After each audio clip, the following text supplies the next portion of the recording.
Shots in the Dark contains graphic depictions of events that may not be suitable for all listeners. We encourage all of our listeners to be open-minded and engage in dialogue with us through any of our social media accounts or email. If you cannot get butter infused with the tears of Dutch milkmaids, store-bought is fine.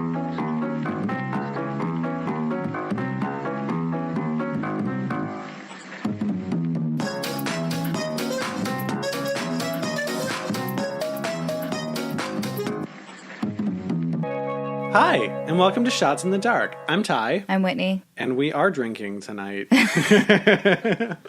It's been a little while because last time that we recorded, I was hyper hungover from poor choices. It's been a hot minute. We've been more responsible than we needed to be lately. Well, yeah, but I've also been at work a ton, and you've been at school and work a ton. Yeah, that is true. Learning about Fox Talbot, which my teacher, by the way, my professor for that class, I told him about it. I told you this, right? Mm-hmm. He was so jazzed that, we talked about it and on that the you show. Retain the knowledge, which you pay to retain that knowledge. If you weren't retaining it, yeah, then there's something wrong. I think it's sad when a teacher is like, you listened in class, and you're just like, I don't know, I figured it might come up again at some point, so... Also, it's really I think it's fun that it basically reinforced it for you, the information, because we talked about it almost, 5 hours later? Oh, yeah, absolutely. It was that day, and it was just a few hours later. Yeah.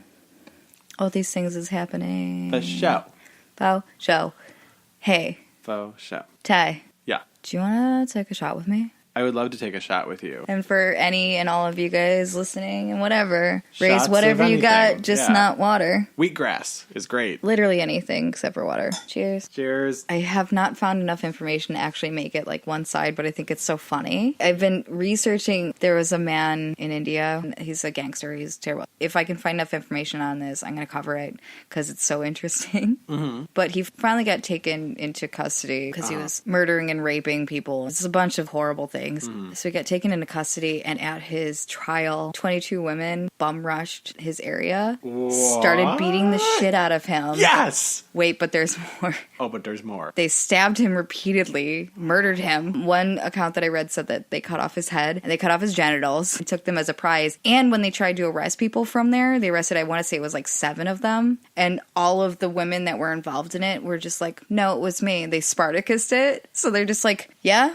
I'm the one that killed him. And then someone else was like, no, it was me. Someone else was like, no, it was me now. And it just went around, and they weren't able to press charges on it. It was awesome. Well, good. Fucking good. Get it. Yay, India. Right. Emasculate that piece of shit. Dude, that was so funny. Also, speaking of India, yay, congratulations. Good job, guys. It's no longer a criminal offense to... Be gay? Yeah, basically. Hey, that's excellent. Anybody who's had same-sex sex basically was being punished before, and that's not a thing now. Yay, India! Yay, rights! Yeah, huge fan of rights for all humans. So what are you gonna tell me about today? Nothing. I'm just gonna drink wine. Okay, I'm down. Wine it is. Wind me up and watch me go.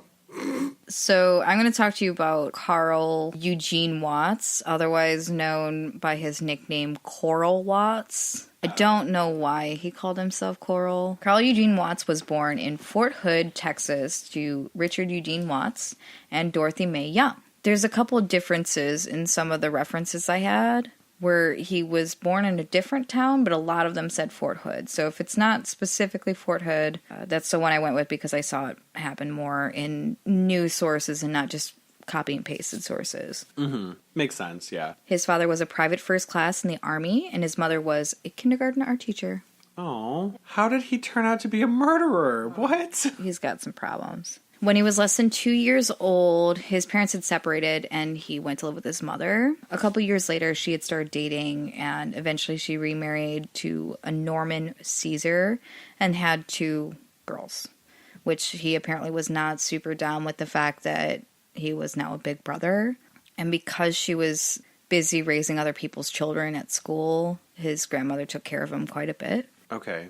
At the age of 12, he had started to fantasize about torturing and killing girls and young women. I'm sorry, at the age of when? At 12. The age of 12. At 12. I wanted to have heard you wrong. I know, I wanted you to hear me wrong too. Actually, most of his stuff, almost all of it happened before he hit 30. Yeah, wow. In his adolescence, he started stalking girls, and he was thought to have maybe killed his first victim before he was 15. Wow, okay. When he was 13, he came down with meningitis. During his sickness, he had started entertaining himself by hunting and skinning rabbits. While he was sick? While he was sick, with meningitis. Yeah. Because they pulled him out of school for obvious reasons. By the time that he had actually gone back to school, he had fallen so far behind in classwork that it was hard for him to keep up. He was also super shy, so people bullied him quite a bit, and his general experience at school was not great. I'm just trying to figure out, like, what about times this was? He lived from 1953 to 2007. Okay, all right. So we're talking about, like, the late 60s? Late 60s? We're mid-60s. Yeah, okay. He also started fantasizing more aggressively about torturing and killing girls. When he returned to school, because he had so much trouble keeping up, he was held back a year in his 8th grade year, which apparently humiliated him. So he started to delve more into himself and start focusing more on his more aggressive side. By the age of 16, he was reading at a 3rd grade level. Oh, really? That's really interesting. Yeah. Did he have, like, a learning disability, or? He surely did. Okay, well, that's not his fault. No, it is not. They actually didn't find out until later.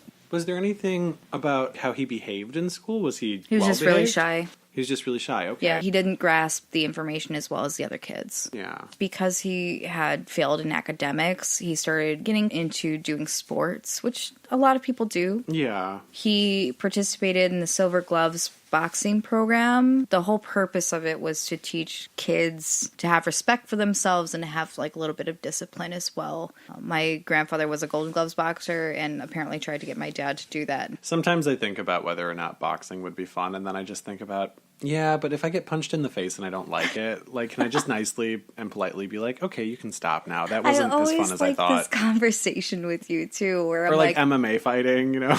Yeah. The unfortunate thing about the boxing program is that it actually started stimulating his desire to attack people, and it gave him the tools to do so more efficiently. He started getting in trouble at school for confronting classmates, especially females. So he was hitting the girl? Oh, come on. When he was 15, he attacked and sexually assaulted a woman in her home. So an adult female. On June 29th, 1969, he was arrested for sexually assaulting 26-year-old Joan Gave. So not only an adult female, but an adult that's 11 years his senior. What the shit? She was a customer while he was delivering papers. When he was arrested, he had told the police that he had attacked her because he just felt like beating somebody up. But he didn't just beat her up. He did more. Yeah, which is, it's weird too because that's not really in his MO. Okay. Like, he's not really into sexual assault. After his trial, he was sentenced to the Lafayette Clinic, which was a mental hospital in Detroit. After a psychiatric assessment, he had suffered from a mental disability with a full-scale IQ of 75, and in some of the ones that I read were 70. Wow, so really low. Pretty low. They thought he was delusional. A police officer that was interrogating him after his arrest would later state that he was supposedly, quote, very, very intelligent and had a, quote, excellent memory. I kind of feel like you could have a lower IQ and have a pretty decent memory. Oh, absolutely. Yeah, just because you don't score well on an IQ test doesn't mean that you can't, A, articulate yourself well, and B, remember things. Right. He was released from the clinic on November 9th, 1969. During school, he started taking drugs and started becoming what was described as, quote, severely withdrawn. Oh, no. When he was released, they had him attending an outpatient program until he graduated high school in 1973 when he was 19. He really didn't go to it. He just was like, cool, yeah, maybe I'll show up every once in a while. And they're like, no, but I really think, well, no, to the outpatient clinic. Oh, gotcha. To receive psychiatric care. He was just like, nah, I'll figure it out later. That wasn't something that people were checking up on, or? No, I don't know why. The school officials were constantly having to deal with him having violent outbursts, getting into altercations, and then obviously stalking females. Even though he's had all these problems, he did receive a football scholarship to Lane College in Jackson, Tennessee. Get your stuff on track, man. Stop being a weirdo. Yeah, stop hitting ladies and go play pigskin sports. Go toss the ball. Every time you even try sports, it makes me just like, no. He's sportsing really hard right now. He was eventually expelled from the college after 3 months. After 3 months? 3 months. because he was accused of stalking and assaulting women, and more specifically because a lot of people started thinking that he was an actual suspect of a brutal murder of a female student. So they didn't actually have enough to hold him on that, so he just got expelled and then moved to Houston, Texas. Okay. All right.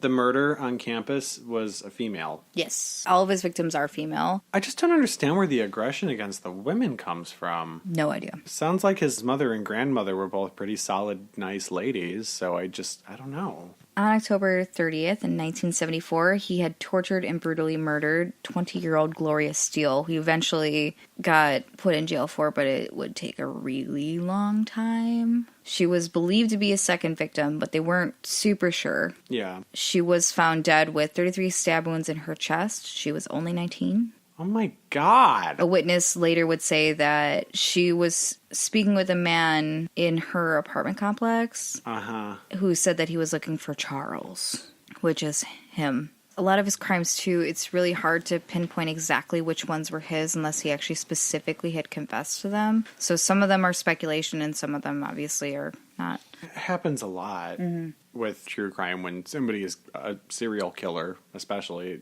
Right. So he's thought to be involved in a lot of disappearances, one specifically of Nadine Jean Odell, who was 16 when she had disappeared in 1974.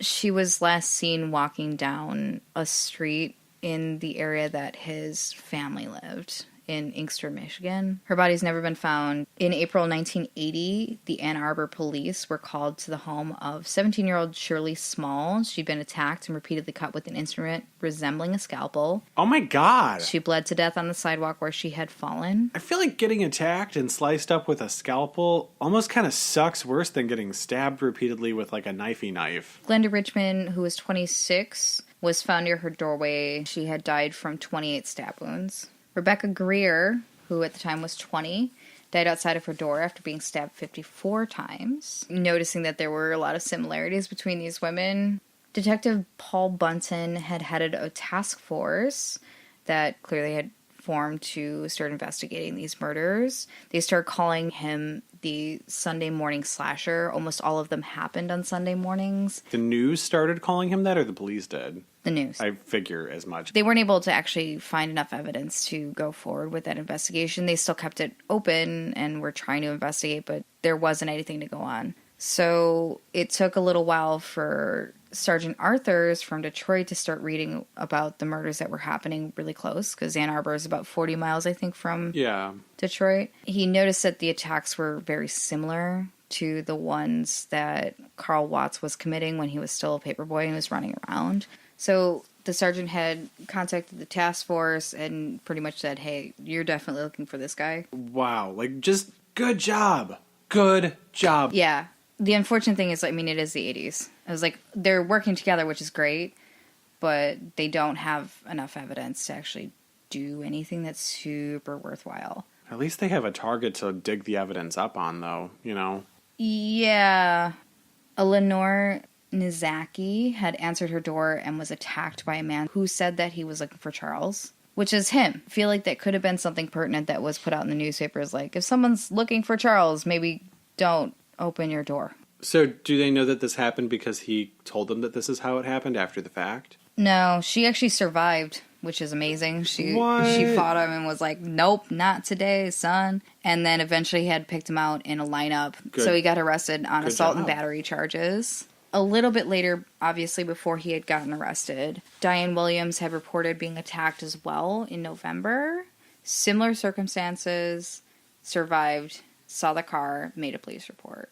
Amazing. When he was taken into custody and interrogated, he would admit to attacking about 15 females, but every time that they brought up the Steele murder, he wouldn't talk. He completely clammed up. His attorney had convinced him that he should commit himself to the Kalamazoo State Hospital, where the psychiatrist investigated his background and then learned that while he was at college, he was suspected of possibly killing 2 women by choking them. Oh. He, in turn, had diagnosed him with antisocial personality disorder.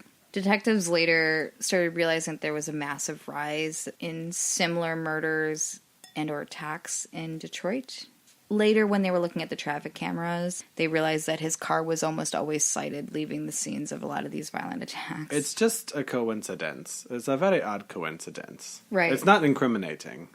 I mean, it's incriminating, but it certainly is not Enough to hold hold somebody anyone, for murder. Yeah.